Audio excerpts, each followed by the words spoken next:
Bonjour ou bonsoir, ça dépend du lieu où vous nous suivez. Vous êtes sur Question Directe à ITV. Nous sommes avec M. Aristide Gomes. Aristide Gomes est ancien Premier ministre de Guinée-Bissau. Il a été en deux reprises, de 2005 à 2007. Il a été aussi Premier ministre de 2018 à 2020. M. Aristide Gomes est aujourd'hui en exil en France. M. Gomes, comment vivez-vous votre exil? Bon, heureusement que c'est dans la continuité professionnelle. C'est-à-dire, je suis en France en exil, mais je continue à travailler dans ma profession de chercheur en sciences sociales et d'intervenant dans plusieurs situations. Je viens justement de Lomé, où j'ai participé dans une conférence internationale sur la paix et la sécurité en Afrique. Et donc, je me suis occupé dans des panels de cette conférence. Oui, à deux reprises, vous avez été en exil, vous êtes parti, vous êtes revenu, vous êtes reparti. Ouais. Et la dernière fois, vous êtes parti d'une façon assez rocambolesque, parce que vous cherchez. Ouais. Ce sont vos militants du PAIGC qui vous ont permis d'échapper. Racontez-nous un peu comment ça s'est passé. Ouais. Bon, la première fois, en fait, je suis dans mon troisième exil politique. Première fois, ça a été en 2009, entre 2009 et 2012. En 2009, je me suis retrouvé d'ailleurs à Dakar et ensuite je suis parti en France.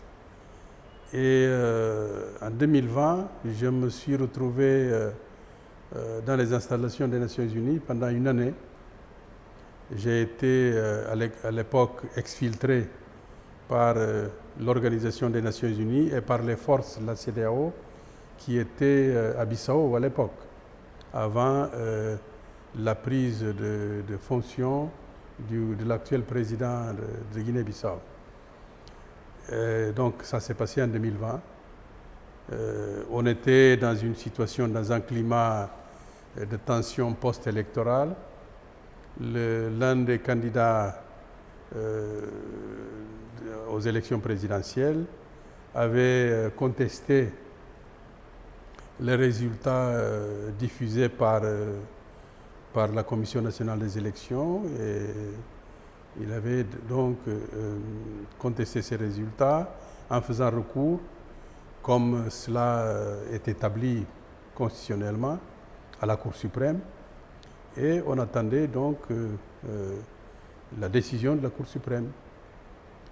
À notre grand étonnement, l'autre candidat décide de s'investir lui-même dans un hôtel et ensuite de prendre ses quartiers au palais présidentiel. Tout de suite après, il a dissous mon gouvernement qui avait une légitimité à l'Assemblée nationale puisque nous avions encore une majorité assez confortable à l'Assemblée nationale. Il a dissous mon gouvernement et il y a eu des menaces physiques sur ma personne. Et face à ces menaces, le système des Nations Unies et les forces de la CEDEAO, qui étaient des forces de stabilisation, qui étaient en Guinée-Bissau depuis le coup d'État de 2012, se sont occupés de l'exfiltration de ma personne en m'amenant au siège des Nations Unies où je suis resté pratiquement une année, 11 mois. Et j'ai pu sortir grâce à des négociations qui ont eu lieu entre les Nations Unies et le nouveau président, qui entre-temps a été légitimé par la CEDEAO, a posteriori, par un sommet de la CEDEAO.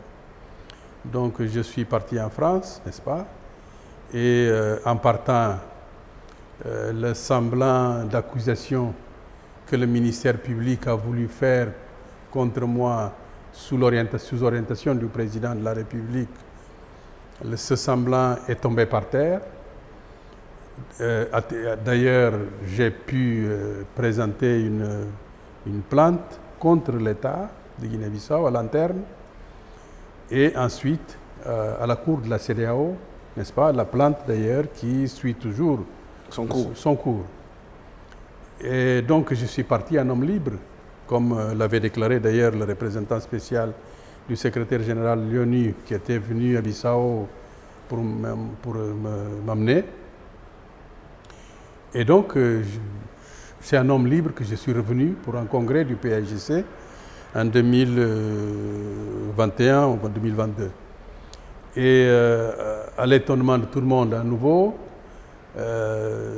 pendant le congrès, à 21h du soir, des forces militaires et paramilitaires se présentent à nouveau pour essayer de m'arrêter. J'ai pu échapper grâce à l'intervention des militants qui étaient dans la salle et j'ai pu partir avec la collaboration de tout un tas de gens qui étaient révoltés, certains même faisant partie des institutions étatiques.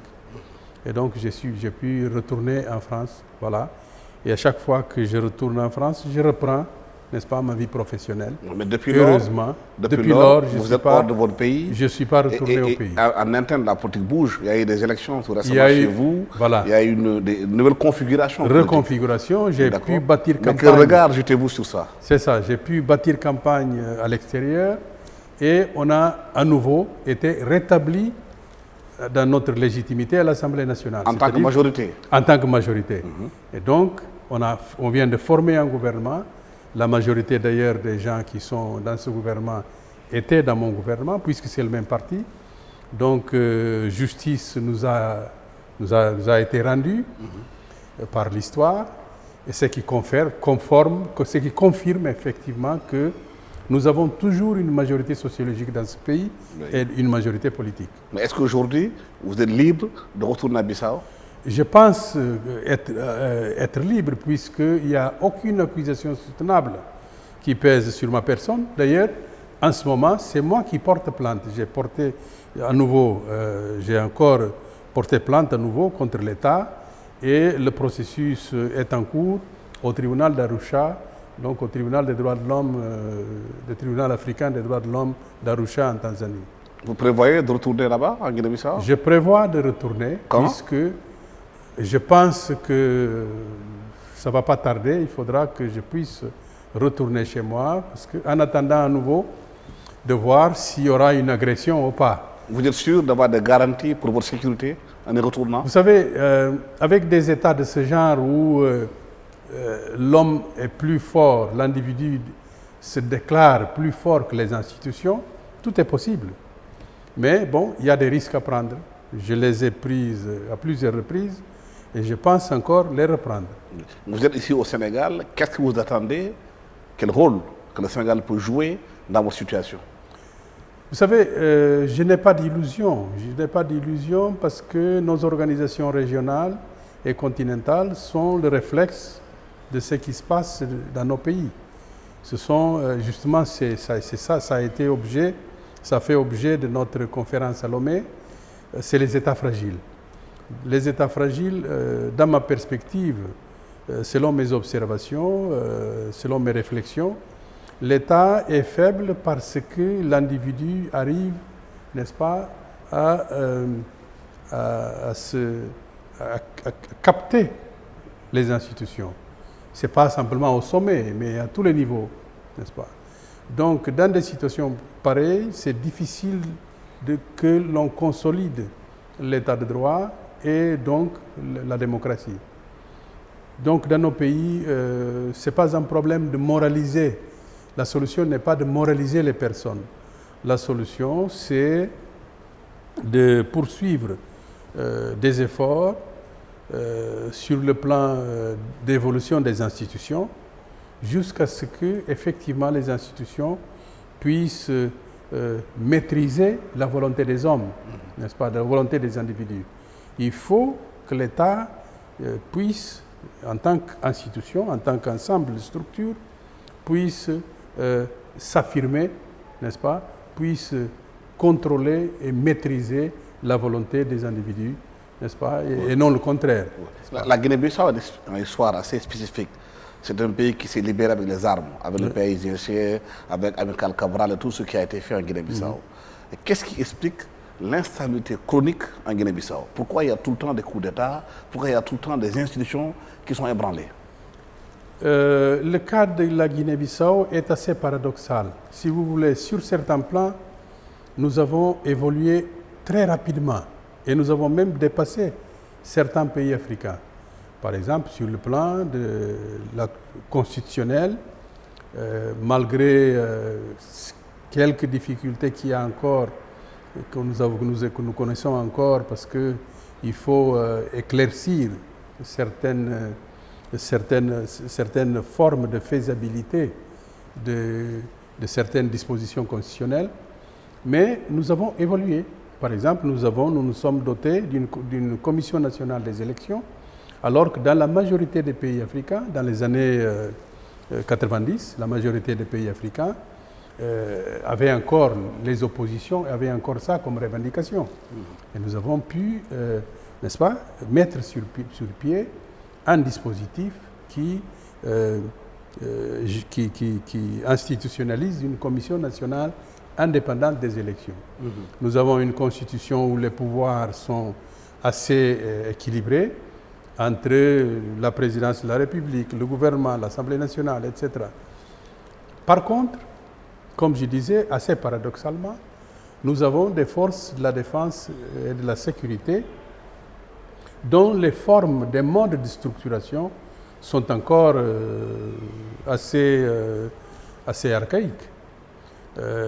Nous avons besoin d'une réforme dans ce secteur. De l'armée. De l'armée et de la police, n'est-ce pas, où on pourra organiser d'une manière différente, radicalement différente, les promotions, la formation, la structuration d'une manière générale.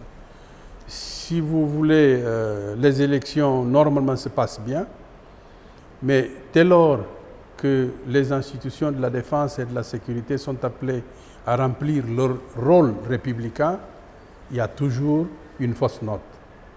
Donc, nous avons évolué, nous avons développé, nous avons fait évoluer nos institutions, mais de ce côté, nous avons encore une petite révolution à faire. Mais est-ce qu'il est facile de réformer une armée de libération où les gens qui partent dans l'armée, partent volontairement, donnent leur sang, leur vie pour libérer leur pays et qu'ils sortent d'héritage de père en fils dans l'armée bissau-guinéenne où pratiquement les gens disent que dans chaque maison, vous trouvez un ancien combattant. Okay. Est-ce que ce n'est pas ça qui pèse sur les institutions bissau-guinéennes? Dans une certaine mesure, mais il faut dire néanmoins que ceux qui ont participé dans la guerre de l'indépendance sont tous partis de l'armée, ils ne sont plus dans l'armée. Il y a une tradition. Voilà, il y a une tradition qui reste, n'est-ce pas? Et ceux qui sont là, la hiérarchie militaire conserve toujours cette tradition, ces habitudes, n'est-ce pas? Ces certitudes sur la forme de mobiliser des nouveaux recrues. Je pense que c'est ça le problème. C'est ça qu'il faut révolutionner, si vous voulez. C'est ça qu'il faut, dont les bases de fonctionnement, n'est-ce pas, il va falloir réformer. Mais est-ce qu'elle ne tient pas aussi cette armée un pan de l'économie bissau-guinéenne? Les chefs se nourrissent sur la bête, comme on dit. Il y a le trafic de bois avec la Casamance. On parle même de drogue en Guinée-Bissau. On a vu Anthony Ndiaye, l'ancien chef d'état-major, qui a été arrêté par l'FBI. C'est ça. La Guinée-Bissau est l'un des rares pays africains où le FBI a un bureau pour contrôler la circulation de la drogue. Est-ce que cette affaire de drogue n'est pas un problème? Si vous voulez, c'est un problème qui, dont l'existence est révélée par plusieurs rapports des services de renseignement extérieurs. Mais dans le cas de la Guinée-Bissau, je dirais que le phénomène est facilité par le fait de ces modes de recrutement de ces modes de fonctionnement structurel, c'est-à-dire de ces modes où l'individu a toujours cette capacité de recruter, n'est-ce pas? Alors que dans d'autres cas, c'est des institutions qui recrutent, n'est-ce pas? Quand on veut des gens à la police, à l'armée, il y a, disons, on affiche... Mais la gestion de la drogue, c'est toute une économie oui, qui est là. Voilà, quand on enlève ça aux gens qui le font, il faudrait bien qu'on leur propose autre chose. Oui, ok. Ce que je veux dire, c'est que ce n'est pas exclusif à la Guinée-Bissau. Cet accointement entre les institutions de la défense et de la sécurité et le trafic de drogue, ça existe. On a vu, par exemple, dans d'autres pays, que je nommerai pas, sur le continent. Mais ce que je veux dire, c'est que la spécificité de la Guinée-Bissau réside dans le fait qu'il y a une facilitation. C'est beaucoup plus facile. Pourquoi? Oui. Parce que nous avons le rôle des individus qui demeurent prépondérants dans le recrutement, donc dans la manière de structurer ces forces, si vous voulez. Mais pourquoi le nouveau président n'arrive pas à réformer l'armée bissau-guinéenne? Bon, il faut avoir l'ambition de le faire, n'est-ce pas? Il faut avoir, il y a des programmes qui ont été essayés à plusieurs reprises, mais à chaque fois, il y a toujours ces transitions qui interviennent. Oui, mais parce qu'à chaque fois qu'on touche à l'armée, il y a des coups d'État. Il y a une dernière tentative de coup d'État à laquelle a échappé l'actuel président. C'est parce que l'armée est trop forte là-bas. Je ne connais pas les tenants et les aboutissants de ce coup d'État. Je n'étais pas au pays. Mais de toutes les manières, les différentes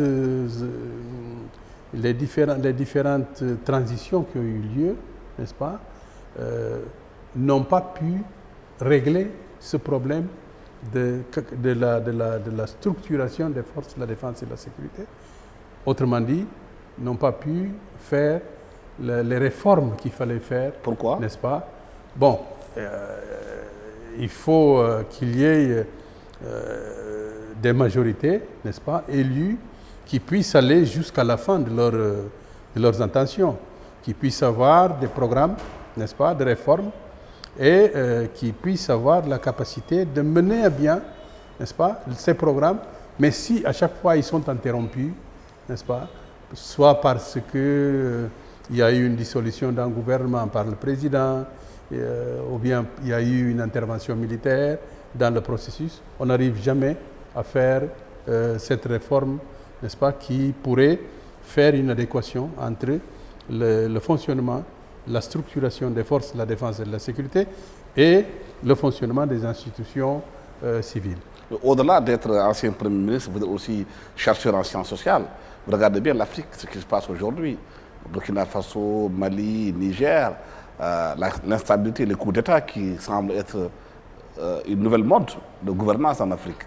Est-ce que ces phénomènes-là n'encouragent pas aussi, quelque part, à Guinée-Bissau, que l'armée soit renforcée dans ses idées de prendre le pouvoir par les armes?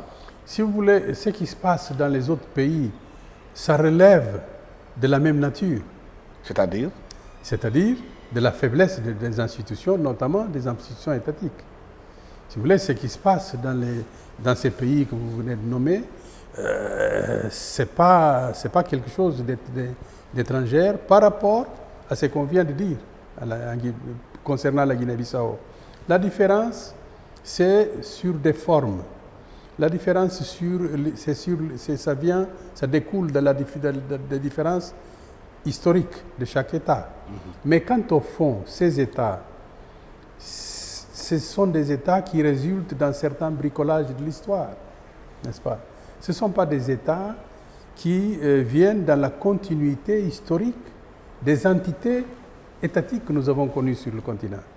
C'est-à-dire, vous n'avez pas, pour parler de la région où nous sommes, occidentale africaine, vous n'avez pas un État qui découle, qui vient dans la trajectoire directe des empires que nous avons connus, des royaumes que nous avons connus, le Ghana, le Songhai, le Mali, etc., contrairement à ce que nous avons vu en Europe.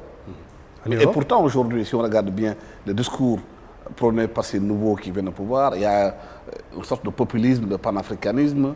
La France dégage en disant que les colons ont été là pour coloniser l'Afrique. Ces nouveaux militaires parlent de panafricanisme. Est-ce que c'est pour vous, c'est une rhétorique ou bien c'est une profondeur de l'analyse dans ce qu'ils sont en train de faire? Si vous voulez, il y a un fond qui est là. C'est-à-dire le fait que nos États ne soient pas des États qui ont évolué naturellement. Naturellement, eu égard les institutions étatiques précoloniales que nous avons connues. Ça, c'est une vérité historique. Donc, ce sont des États qui résultent du partage qui a été fait de façon arbitraire à la conférence de Berlin, n'est-ce pas? Et ensuite, le troisième facteur, ça a été la décolonisation, où les élites se sont accaparées des administrations qu'elles ont héritées des différentes puissances coloniales, et on essaye toujours, n'est-ce pas, de mettre en place des États. Ça n'a rien à voir avec des processus qu'on a connus en Europe, en Asie, etc. L'État français résulte, c'est un État millénaire qui vient, n'est-ce pas, des institutions étatiques, des royaumes, etc.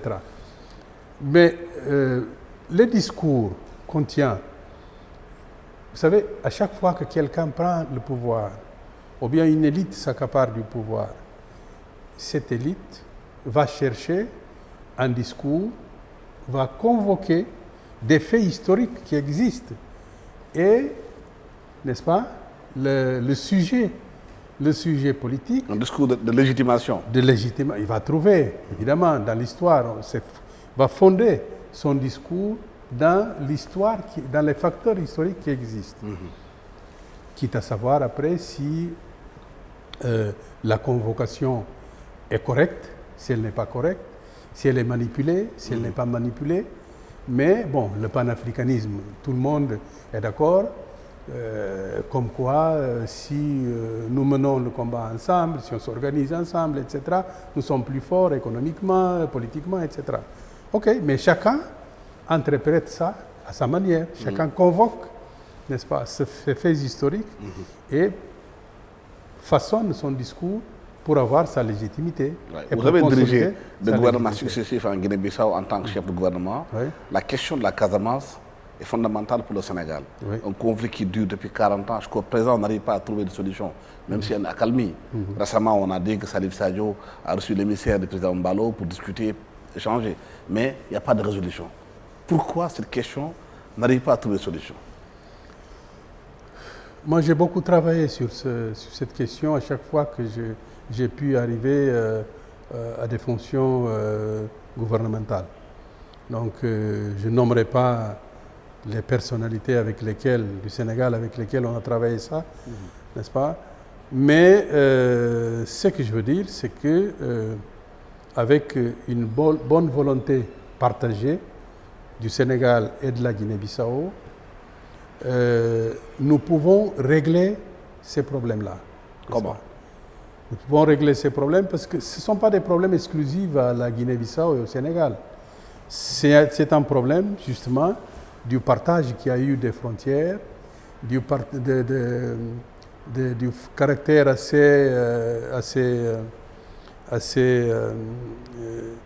qui n'est pas naturel, assez léger des frontières. Parce que ce sont des frontières qui ont été tracées, comme on a dit, par des colons, ce qui fait que ça coupe des populations au milieu, etc. Je pense que la solution, c'est de faire en quelque sorte que toutes les populations puissent participer dans les affaires des États respectifs. À partir du moment où vous avez la possibilité d'amener toutes ces populations de tous les côtés à participer de manière transparente dans les affaires les concernant, je pense que les rébellions ne pourront pas profiter des difficultés des populations, etc., pour créer des situations difficiles telles qu'on connaît par exemple en Casamance. Donc moi, à mon avis, la solution, c'est d'approfondir nos formes de démocratisation, n'est-ce pas, nos spécificités des formes de démocratisation, dans le sens de rendre facile à toutes les populations, que ce soit d'un côté comme de l'autre, à pouvoir participer effectivement dans leurs affaires publiques, n'est-ce pas? Parce que ce sont les difficultés des populations que les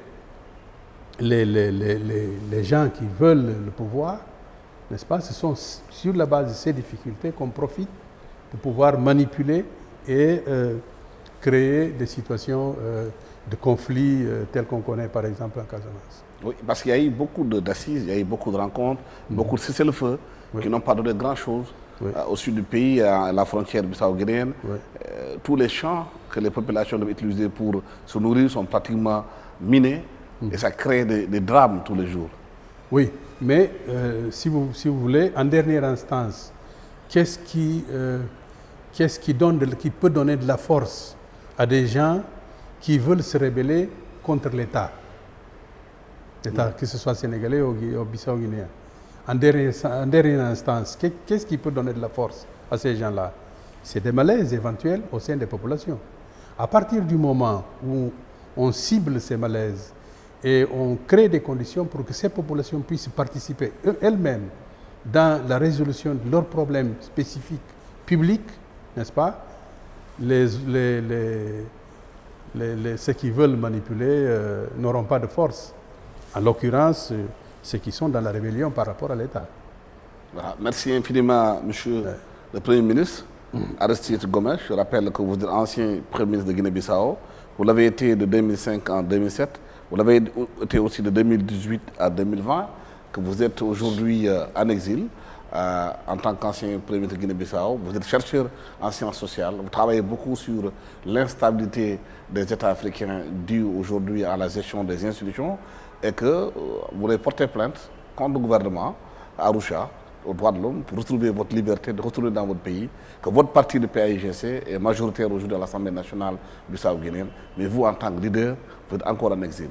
Merci à toute l'équipe technique qui m'a accompagné pour la réalisation de cette émission. Merci, au revoir.